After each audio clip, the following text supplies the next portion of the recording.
Everyone, welcome back to our channel Living লাউডে। আজকে শনিবার, আশা করছি আজকে তোমাদের সবার দিনটা খুব ভালো যাবে। তাহলে চলো আজকে দিনটাকে আর আজকের ব্লগটাকে আজকে আমি আমার বাড়ি থেকে স্টার্ট করি। এখন আমার হয়ে গেছে স্নান, আমি মোটামুটি হয়ে গেছি রেডিও, জাস্ট আর একটু রেডি হওয়া বাকি আছে। ব্রেকফাস্টটা করবো, দিয়ে বেরোবো। এখানে একটু তাড়াতাড়ি বেরোতে হয় 8:30 নাগাদ, কারণ বাসে করে তো পুরোটাই যেতে হয়। তো সেই জন্য মা পেছনে, তো সেই জন্য একটু তাড়াতাড়ি রেডি হয়ে নিচ্ছি। রেডি হয়ে নিয়ে বেরিয়ে পড়বো। ব্রেকফাস্টে আছে মা করে দিয়েছে পাউরুটি আর ডিম সেদ্ধ। তো চলো তাড়াতাড়ি খেয়ে নিয়ে রেডি হয়ে বেরোনো যাক। তো আমি হয়ে গেছি রেডি অফিস যাওয়ার জন্য, বাট আমি যার সাথে যাব সে এখনও রেডি হয়নি। সে কে তোমাদের দেখাবো, তোমরা অবশ্যই তাকে চেনো বাট অন্যভাবে। আর আজকে তোমাদেরকে তাকে আরেকভাবে দেখাবো। তো আমি যাব এনার সাথে। তোমাদেরকে আমি অলরেডি দেখিয়েছি এনাকে আমার অফিসে, যে আমি হচ্ছে আসলে ওর বেস্ট ফ্রেন্ড। হ্যাঁ, অ্যাকচুয়ালি ও হচ্ছে আমার বেস্ট ফ্রেন্ড। আর আমরা দুজন একসাথেই একই জায়গাতে চাকরি করি, তো সুতরাং এই জন্য এখানে আসলে একটা পাওনা যে আমরা দুজন একসাথে যাই, একসাথে আসি। আর অফিসে তো সারাদিন একসাথেই কাজ করি।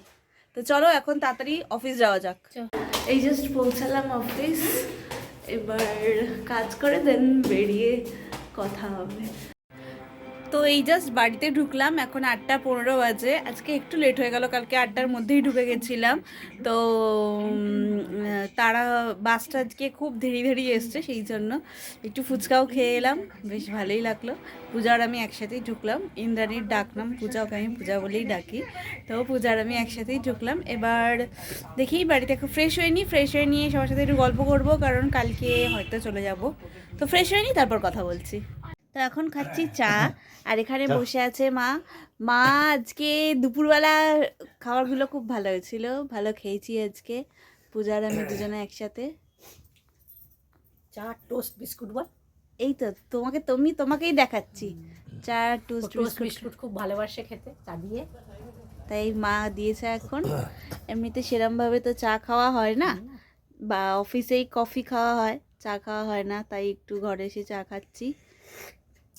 আর কালকে হয়তো বাড়ি চলে যাব, কালকে সকালবেলা মৈনাকও আসবে। আপাতত এরকমের ঠিক রয়েছে, তো কালকে সন্ধ্যাবেলা হয়তো বাড়ি চলে যাব। তো সেই জন্য এখন একটু গল্প করব মায়ের সাথে, বাপির সাথে, দুজনের সাথে বসে। তো এখন আর কিছু ব্লগ করবো না। তো তারপর রাত্রিবেলা ডিনারে দেখাবো তোমাদের আজকে কী হয়েছে। তো এই জাস্ট ডিনার শেষ করে বসলাম। আচ্ছা, এটা হচ্ছে আমার ভাই, আমার পাশেই, আমাদের পাশের বাড়িতেই থাকে। ছোটোবেলা থেকে আমরা একসাথেই বড় হয়েছি। ও এখন ক্লাস 11-এ পড়ে। তো আমি যতবারই আসি ও আসে, আমরা দুজনে একসাথে গল্প করি। ওর আজকে স্যারের কাছে পড়া ছিল না, স্যারের কাছে গেছিলো এমনি দেখা করতে। তো তারপর এসেই চলে এসছে গল্প করার জন্য। ছোটোবেলা থেকে একসাথেই মানুষ আমরা, এরকম একসাথে যাওয়া, সব জায়গায় খাওয়া দাওয়া করা। রবিবার দিনও আমাদের বাড়িতে লুচি খাওয়া থেকে শুরু করে এখন বড় হয়ে গেছে অনেক। তো এই কদিন আগে আমরা পিকনিকেও, আমি ফটো দিয়েছিলাম, পিকনিকেও আমরা একসাথে করতে গেছিলাম। তো এই জাস্ট এই কদিনের জন্য যখনই আসি তখন সবাই মিলে একসাথে হই আমরা, দিয়ে গল্প টল্প হয়। তো এখন জাস্ট দুজনে মিলে গল্পই করছি। ডিনার শেষ করে ফেললাম, তো তারপরেই এলো, বেজে গেছে এখন 10টা। তো চলো একটু গল্প করে নিই, দেন তারপর বলছি কথা, তারপরে ব্লগটা শেষই করে দেবো নাহলে। তো 10:30 বাজছে এখন, ব্লগটা এবার আর শেষ করে দেবো, কারণ কালকে আবার সকালবেলা উঠতে হবে। কালকে মৈনাকা আসবে, সারাদিন থাকবো আমরা, দেখে সন্ধ্যাবেলা বাড়ি চলে যাব। তো চলো তাহলে আজকের ব্লগটাকে আর আজকের দিনটাকে এখানেই শেষ করছি।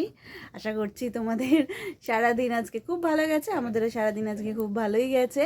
তো যদি ব্লগে কিছু ভালো লেগে থাকে তাহলে প্লিজ লাইক করে দিও ভিডিওটাকে, আর সাবস্ক্রাইব করে দিও আমাদের চ্যানেলটাকে লিভিং লাউডকে।